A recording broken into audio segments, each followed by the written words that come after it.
What's happening, bird people?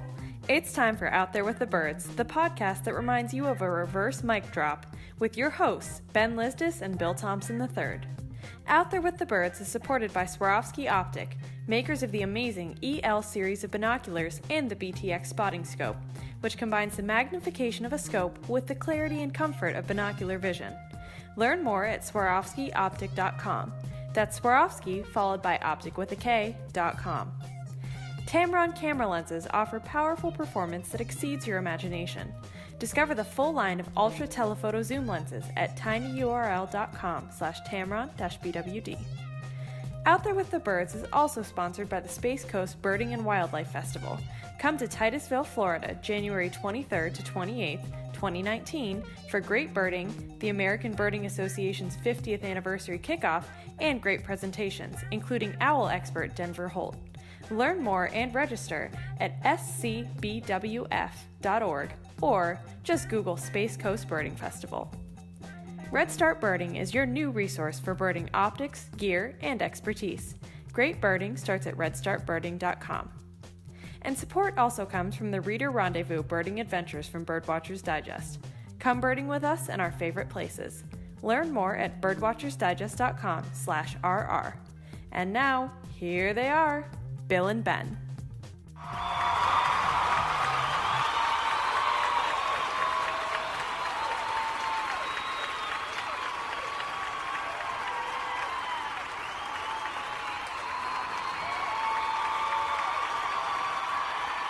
We're rolling.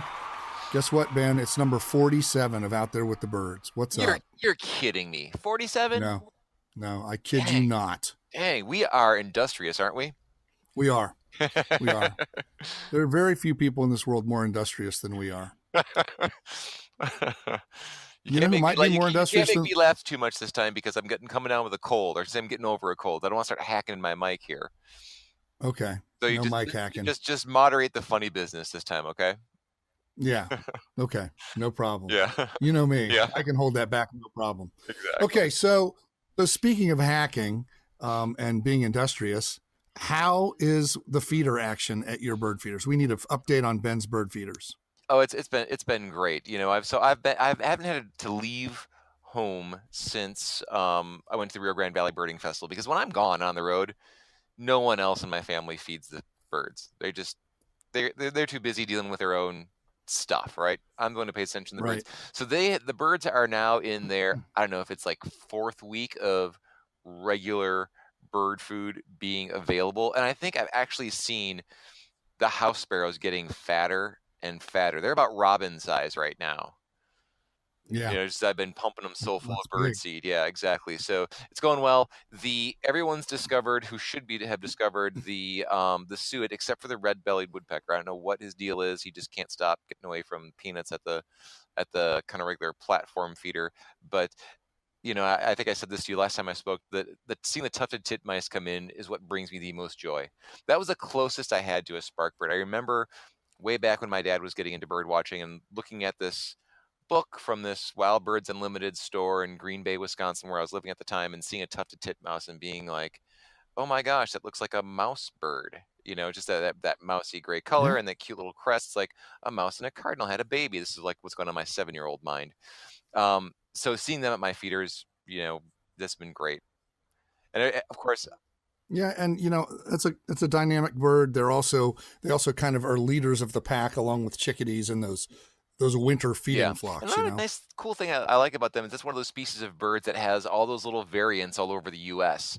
You know, like the black crested titmouse, and you know, you got these other little species of titmice, bridled titmouse, and some of these other birds that juniper titmouse, oak titmouse. So you have all these little like similar species around. It's just kind of nice. It's a cool little family of birds. So it's been bringing me a lot of joy as of late. So feeder update gets 2 thumbs up. 2 thumbs up for sure. For sure.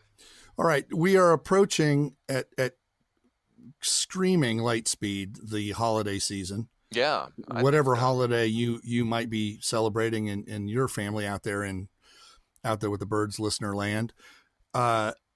It's a season of giving. And I've been thinking back to some of the Christmases that I had when I was a young lad, and remembering some of the most awesome Christmas gifts I got as a boy. Can you remember anything about your childhood? Any specific holiday gift that you received? You know, I this is going to sound weird. I was as we Oh yeah. no, Ben, you never So sounded weird. as we were preparing for you said, oh, let's just talk about some of these like memorable gift ideas. You didn't couch that in when I was a lad, so I'm kind of like dialing back to like when I was a kid. What was a memorable gift I would have gotten? Your Lego Right. sets and whatever. But there was one Christmas. No, wait a minute. What? Time out, Ben. Time out. I hope you're not going to say to me that you were a minimalist kid, the way you're a minimalist person now. You're always like, no, I don't. I only need one pen. I only need one pair of socks for my 2-week trip. I only need one T-shirt. I hope you were like, Mom, Dad, I just need a unicycle. I don't need a bicycle.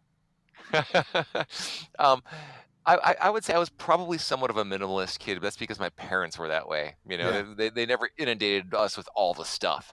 So, but I wanted all the stuff. Don't get me wrong. But Okay. I remember one year I thought to myself, I'm going to get into hockey.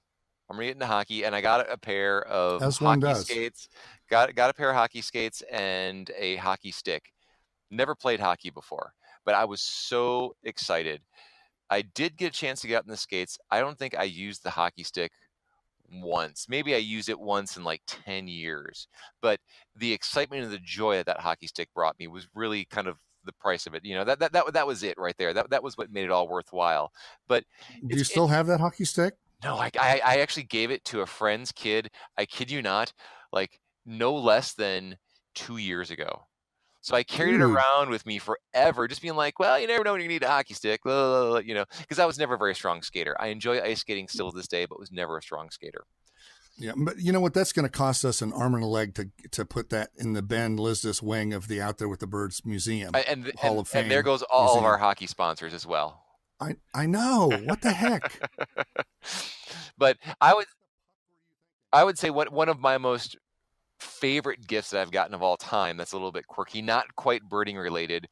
My mom one year got me this vintage copper saucepan, made in France, and you can just tell it was like the handle was hand hammered. It was just like this old thing. You just look at it and you realize there were probably so many delicious, wonderful foods cooked in it.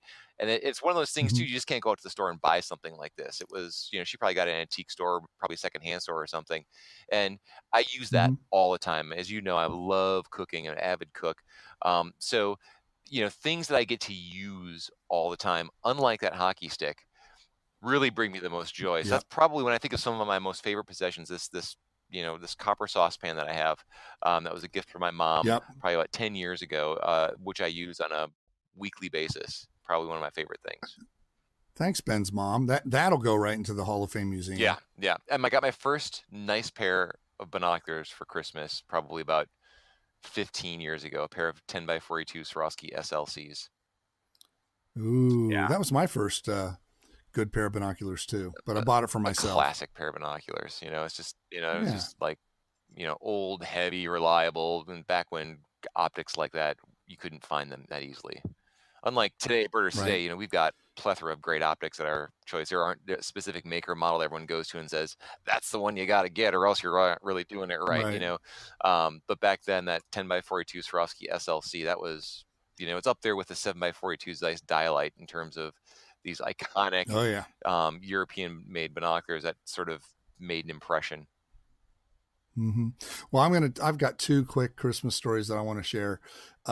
One is probably 1973 or so, 72, 73. I wasn't born yet. I know. And I was already 40 years old.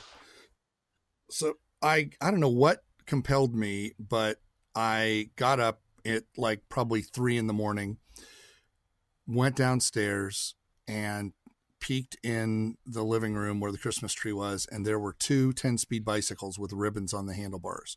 And I ran back upstairs and I woke up my brother, Andy, and I said, you got to see this. Come on downstairs. And we went downstairs. We're like, awesome, 10-speed bikes. But, it's like 4 hours until our parents were going to get up. So we went back upstairs and just lay there fidgeting in bed for 4 hours until. It's an amazing amount of discipline. Oh, it was horrible. But I said to Andy, we've got to act like we're surprised. We can't blow this, Mom and Dad will be crushed. So we really got ourselves revved up for it. We came downstairs. Yay, it's Christmas. Oh, wow. Look, Andy, 10 speed bikes. Wow. We blew it. My dad was like, you little rat finks, you came down and looked, I thought I heard the stairs creaking. So that was a bummer. But a few years before that, my dad, who was not good at keeping secrets, or he was like I am, I buy a Christmas present for somebody in August. I've given it to them by September. I can't. Yeah. I just can't. I love giving, and I don't deal well with anticipation either. No. So my dad said to Andy and me and our sister Laura, this is the year I'm finally getting your mom her mink coat. Now, my mom used to make a big joke out of, well, it was a good Christmas, but I didn't get my mink coat. She didn't want a mink coat, but we thought she did.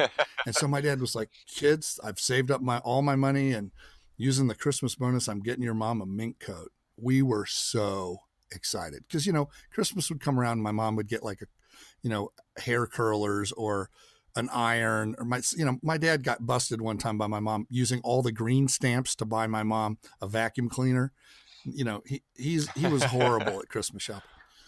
So we were so excited that he was getting a mink coat. So here comes Christmas morning, and my mom always hoarded her presents until the last. So her last big present is this big rectangular box that's coat shaped, and she's like, well, come on, kids, help me open this. So we're all tearing, like kind of he looking over at Dad like, yeah, you really did it this time, way to go. And we start tearing it off, and we open the box, and inside that box is a smaller box. And I'm like looking at my dad like, what's going on here? And we opened that box, and there's a smaller box. And I'm like, Dad, if you got her like a mink stole, that's not cool. Like, full coat is what's called for here. We go smaller. Finally, we get down to an envelope, and we open it up, and it says, congratulations, kids, you're going to Disney World. Hold on. Yeah. Okay. And that was my mom chiming in from downstairs on the intercom. Where's my mink coat? Exactly. I took those tickets and I threw them on the floor and I said, this is a dirty chip. And I ran out of the room. Oh, Bill.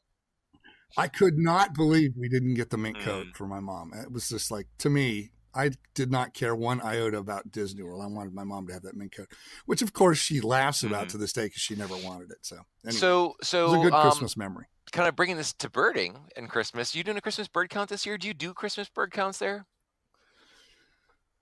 Yeah, I have in the past.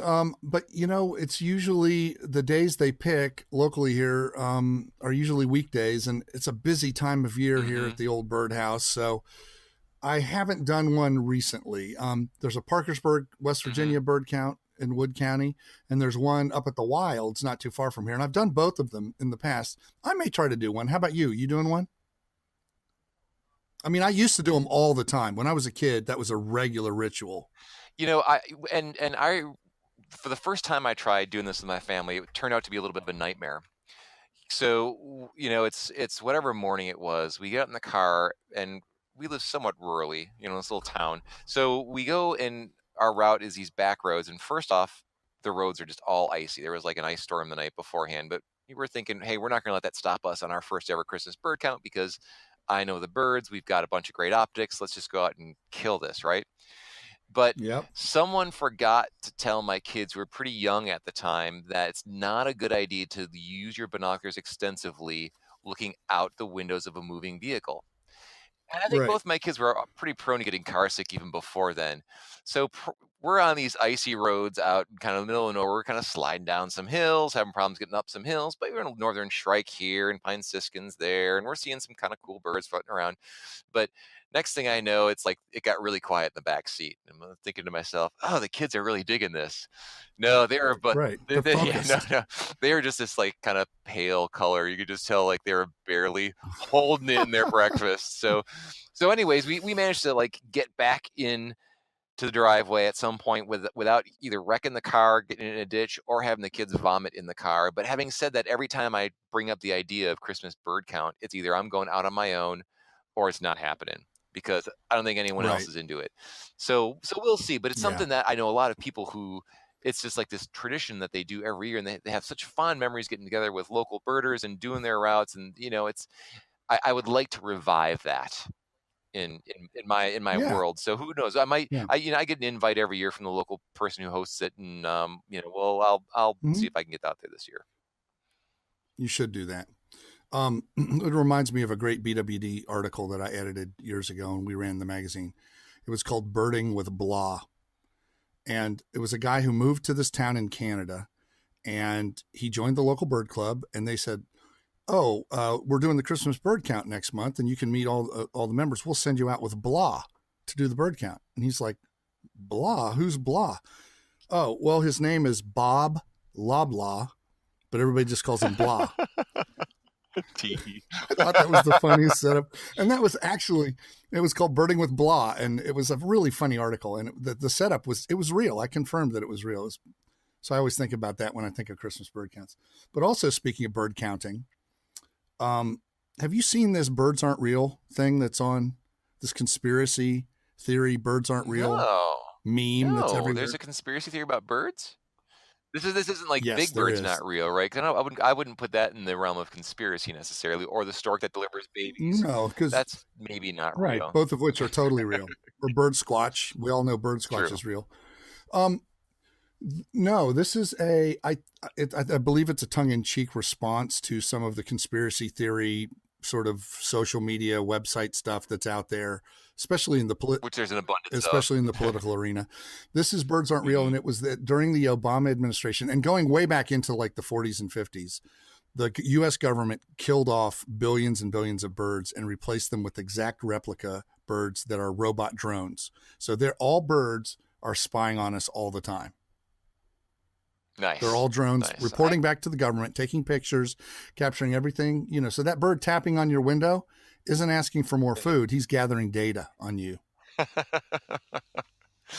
Oh my. Yeah. If anybody wants to Google Birds Aren't Real, there's some pretty funny videos and there's some merchandise and all that. So now you wonder, I would imagine there's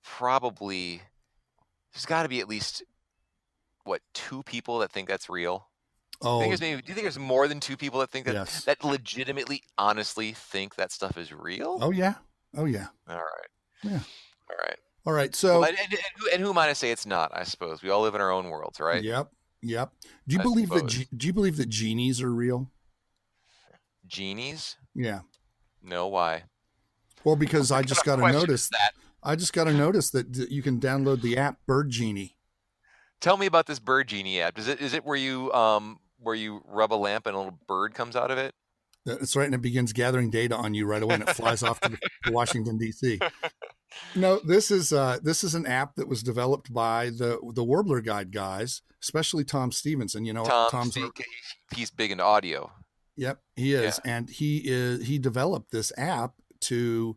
It's like a Shazam, if you know what Shazam is. That's where you use your smartphone and you can use your phone songs. to listen to a sound, and it'll tell you what the song is. Say like, "Hey, that's Sweet Home Alabama." That's right. The live version. Okay. Exactly. Live at Budokan. Yeah. Tom. I interviewed him over on the other podcast channel, This Birding Life, a few months back about the Bird Genie and how he developed and everything. And he put a lot of time into this. It identifies, I think it's 200 different common bird songs and sounds from your backyard, local park, and all that. It's not a be all and end all, just like Shazam isn't, but it's a really cool thing. And I think it may just bring some new people into birding, because it's, most people that encounter birds and kind of go, oh, I wonder what that is. The bird they're encountering is not something rare, like a wandering albatross or a hawk owl. It's like a cardinal or a chickadee or a starling or something. So Bird Genie is like a Shazam for common bird sounds. So I'm fascinated. You can download it. That seems to me to just be like magic, like sorcery. Yeah. Oh yeah. Like the idea that someone can make something that could listen to a bird call, this artificial intelligence, and say, that's a northern mockingbird, for example. Like, what about these birds like mockingbirds or thrashers that have so many different weird little calls? I'm sure it's got limitations. It can't be like a portable Michael O'Brien, But No. the fact that it could probably even do however many species, 100, 200, that's pretty mind-blowing. 200, and it's $3.99 to download in the App Store. Started literally just before we started recording. I got the notice from Princeton, the publishers of the Warbler Guide, Princeton University Press, that this is available. So I will be downloading it just to have, because I think it's such a cool idea. Well, knowing Tom and what a perfectionist he is, I'm willing to bet it probably is a pretty high quality product too. Oh yeah, it's going to be nice. And then I'm going to tell him to get moving on that portable Michael O'Brien. Yeah, that's what we exactly. need. You know? So I heard you mention northern hawk owl. That's one of my one of my nemesis birds. This is the time of year where I start getting a little bit twitchy. This is as twitchy as I get this time of year, because in terms of North American life birds that I can still get within easy driving distance of my house, they all come around this time of year. Northern hawk owl, gyrfalcon, and Bohemian waxwing. 3 birds that within driving distance of my house this winter at some point, most likely, maybe. You better tell me if that gyrfalcon comes anywhere near, and I'm going to hop in the snowmobile and come up there, because I've never seen a gyrfalcon. That'd be a lifer for me. All right, I'll let you know. Sometimes they're up near Duluth. We had one, I believe it was in the Buena Vista grasslands, more towards the center of the state. Was it last year or the year before? So usually there's one that crops up somewhere around the state. I'll let you know. Okay, please do. Which brings up my next point. And then I want to wrap it up with a musical recommendation. But you and I, my friend, the year is winding down, and there's something we started at the beginning of this year, if you remember. Oh yeah. That we haven't been keeping up with, because I think we both got kind of overwhelmed. But it's the Out There with the Birds Global Big Year Challenge trademark. I think it was. I can't remember if it was after your first or second trip to Columbia this year that I thought to myself, how am I gonna crawl back and kind of, maintain some dignity here when we, show our numbers. I think what we should do is pull in our horns and just do United States. Oh. Well, it can still be called the Global Big Year Challenge, but for this year, in the interest of parity, in the interest of fair play. Oh, we could do that. Because I might have some northern species you didn't get. I was down in South Texas. You hit California though. And Arizona, but you hit Alaska. Yeah, that could be interesting. We could do North American birds. Birds. Let's kind of we'll bring it in a little bit. I like that idea. Yeah, let's do it. Let's just bring in North American, and then we're going to give away a little donation from each of us at the end of the year. Awesome. To a worthwhile cause, and we'll announce that in our final podcast of the season. And by a little donation, you mean like $10,000, right? Yeah, a piece. Yeah. Right. Okay. All right. Got it. Monopoly money, maybe. Okay. So final thing. Do you have anything else that you want to throw into this potpourri of Boss, I'm going to need a $10,000 holiday bonus, please. Yeah, no problem. Let me write that check right now. First I have to make the paper and create the ink. But I'll get right on that. Okay. So, speaking of Shazam, I often will be driving along, and my local NPR station, WOUB, in Athens, Ohio, at Ohio University, has a really good music program in the evenings called Crossing Boundaries. And a friend of mine, Brian, is the host of it. And the guy that, Rusty Smith, the fiddle player that I know from Athens, used to be the host, Mark Hellenberg. All of these guys are musicians, and they bring a musician sensibility to their playlists. And man, they often play just some really good stuff that, they're getting all the new records and everything, and they're keeping up with all the new releases. I heard this song the other day, and I couldn't really catch the name of who it was, but it was one of these sort of the high lonesome sound, not straight up bluegrass, but definitely Americana, kind of southern, southeastern mountain music, a little bit like the Avett Brothers or Old Crow Medicine Show, but really good vocals. And it was this band called Town Mountain, and their song was called Down Low. And I just love it. It's a very hooky song, banjo, fiddle, guitar, and vocals. Really well done. So I highly recommend that band, Town Mountain. I don't know much about them. Yep. They're touring right now, actually. And the song is called Down Low. So check that out. coming to a town or a mountain near you. Exactly. And look for them down low. That's where they'll be. Okay.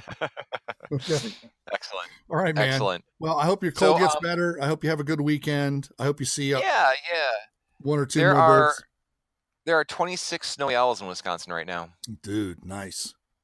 Yeah. So I think I might, I missed that bird in the first part of the year. So really? That's okay. So I might put that on my to-do list this weekend.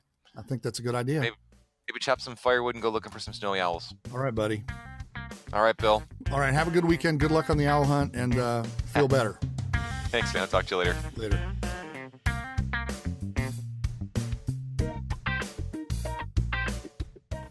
And that's a wrap for this episode of Out There with the Birds. Special thanks to Swarovski, our optic sponsor.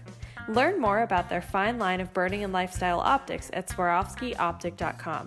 That's Swarovski followed by opticwithak.com. If you love to take photos of birds, Tamron telephoto camera lenses offer powerful performance that exceeds your imagination. Discover more at tinyurl.com/Tamron-BWD. Come to Titusville, Florida in late January 2019 for the amazing Space Coast Birding and Wildlife Festival. Learn more at scbwf.org. Your source for the best birding optics is Red Start Birding. Great birding starts here, redstartbirding.com. Finally, we're also supported by the wonderfully enriching Reader Rendezvous birding trips from Birdwatchers Digest. Your next birding adventure starts at birdwatchersdigest.com/RR. Tune in next time for another horn plenty full of edifying bird nonsense from these two turkeys. Until then, this is Phoebe of the Canaries reminding you that if someone appears at your window and hands you a plate of ceviche, don't be a jerk. Take it. It's delicious. And we'll see you out there with the birds.